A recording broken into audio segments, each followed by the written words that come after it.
बिस्मिल्लाहिर्रहमानिर्रहीम। अस्सलाम वालेकुम डियर स्टूडेंट्स, हमने जो आज टॉपिक पढ़ना है वो है सोलर सेल्स।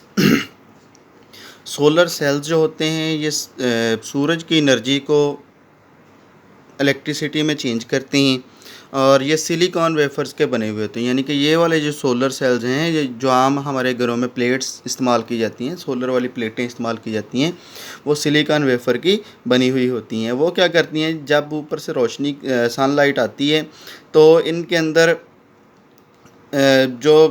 ये जो सोलर सिलिकॉन के वेफर्स होते हैं, ये यानी कि इनके एटम्स जो होते हैं वो वाइब्रेट करते हैं फिर अब गर्मी की वजह से, जिससे बिजली पैदा होती है, इलेक्ट्रॉन इनके। तो बहुत सारे इनको जोड़ लिया जाता है सोलर सेल्स को, तो आपके पास सोलर पैनल बन जाता है। ये आमतौर पर जो पहले था वो इस्तेमाल होते थे, कैलकुलेटर में इस्तेमाल होते थे। यानी कि आपने कैलकुलेटर देखा होगा, उसके कोने पे ना कैलकुलेटर के छोटी सी एक चिप सी बनी हुई होती है, और वो ये सूरज की एनर्जी को इस्तेमाल करते हुए चलते थे। जो खिलौने होते हैं छोटे छोटे, उनमें इस्तेमाल किए जाते हैं। उसके बाद घड़ियों में इस्तेमाल किए जा सकते हैं। तो इस तरह अब, लेकिन अब जो है वो ज़्यादा इसका इस्तेमाल हो गया है। अब इसको एनर्जी की ज़रूरियत को पूरे करने के लिए इनको सोलर हाउसेस बनाए गए हैं। जैसे कि पाकिस्तान में कायद-ए-आज़म सोलर पार्क बनाया गया है बहावलपुर में। तो इस तरह बड़े बड़े प्लांट्स लगा दिए गए हैं इनके लिए। इसके बाद एक और छोटी सी है हेडिंग, वो है विंड एनर्जी। विंड एनर्जी हवा से हासिल होने वाली एनर्जी होती है। तो हवा से आप कैसे एनर्जी हासिल करते हो? आप ये जैसे ये एक पिक बनी हुई है, बड़े बड़े टावर से लगे हुए होते हैं, उनके ऊपर इस तरह के फ़ैन लगे हुए होते हैं। जब ये ज़्यादातर साहली इलाकों के ऊपर लगाया जाता है, जो समंदर के साथ साथ जो खुश्की वाला इलाका होता है वहाँ पे, या ये सहरा में लगाया जाता है जहाँ पे हवा बहुत तेज़ चलती है। तो जब हवा इनको घुमाती है तो इनके नीचे लगी हुई टरबाइन्स घूमती हैं। टरबाइन्स जब घूमती हैं तो वो इलेक्ट्रिक जनरेटर को घुमाती हैं। इलेक्ट्रिक जनरेटर फिर बिजली पैदा करते हैं। ये आम तौर पर गैर रवायती सा तरीका है, आम इस्तेमाल नहीं होता, लेकिन बहुत सारे जो कंट्रीज़ हैं वो इसके ऊपर काम कर रहे हैं और इनसे एनर्जी हासिल कर रहे हैं।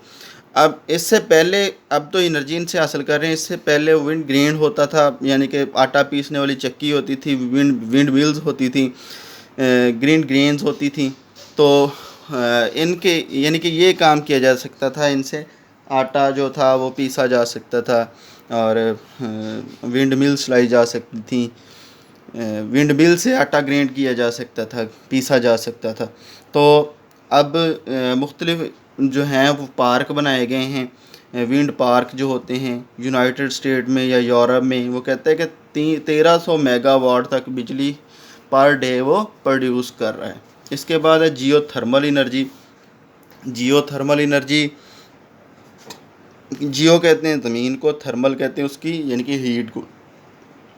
तो ज़मीन की जो हीट होती है उसको इस्तेमाल करते हुए ये बनाया जाता है। ऐसी जगह पे ये बनाया जाता है, एक तो जो सर्दी वाले इलाके होते हैं, पहाड़ी इलाके होते हैं, उनमें ये काम किया जाता है। दूसरा, जहाँ पे मैग्मा होता है और चट्टानें जो होती हैं वो रॉक्स जो होती हैं वो हार्ड होती हैं, वहाँ पे ये काम किया जाता है। एक तरफ से ड्रिल के ज़रिए सुराख किया जाता है और वाटर को एंटर किया जाता है, ठंडे पानी को, और दूसरी तरफ से ड्रिल से सुराख करके इस पानी को बाहर निकाल लिया जाता है। जब एक तरफ से ठंडा पानी एंटर होता है, नीचे मैग्मा है बहुत ज़्यादा गर्म है, वो इस पानी को गर्म कर देता है, इवन कि वो इसको स्टीम में चेंज कर देता है। और जब ये यहाँ से निकलता है तो इससे फिर आगे मुख्तलिफ इस्तेमाल किए जा सकते हैं। गर्म पानी का इस्तेमाल करना है तो गर्म पानी इस्तेमाल कर लिया जाता है, लेकिन अगर इससे इलेक्ट्रिसिटी प्रोड्यूस करनी है तो इससे फिर इलेक्ट्रिसिटी प्रोड्यूस की जाती है, क्योंकि ये स्टीम में तब्दील हो जाता है। स्टीम में तब्दील होता है तो स्टीम में बड़ी ताकत होती है, वो जो होती हैं टरबाइन्स, उनको बड़ी आसानी से घुमा लेती हैं। तो टरबाइन्स को घुमाती हैं, जब टरबाइन्स घूमती हैं तो इलेक्ट्रिक जनरेटर घूमते हैं, इलेक्ट्रिक जनरेटर से बिजली पैदा होती है। इसके बाद एक और छोटा सा टॉपिक है वो है एनर्जी फ्रॉम बायोमास। बायोमास से एनर्जी हासिल की जा सकती है। आमतौर पर ये गांव वगैरह जो होते हैं उनमें काम होता है, गड्ढा सा खोद लिया जाता है, उसमें यानी कि उसको हर तरफ से बंद कर दिया जाता है और उसमें फिर गोबर डाल दिया जाता है या यानी कि डंग जो एनिमल्स का है वो डाल दिया जाता है और गारबेज डाल दिया जाता है, यानी कि और वेस्ट डाल दिया जाता है, मुख्तलिफ़ किस्म का कूड़ा करकट डाल दिया जाता है। तो उससे क्या होता है, जब उसमें बायो डिकम्पोजिशन होती है तो वहाँ से बायोगैस आपको हासिल होती है, यानी कि मीथेन गैस बनती है। तो उससे आप उस गैस को आप यूज़ कर सकते हैं।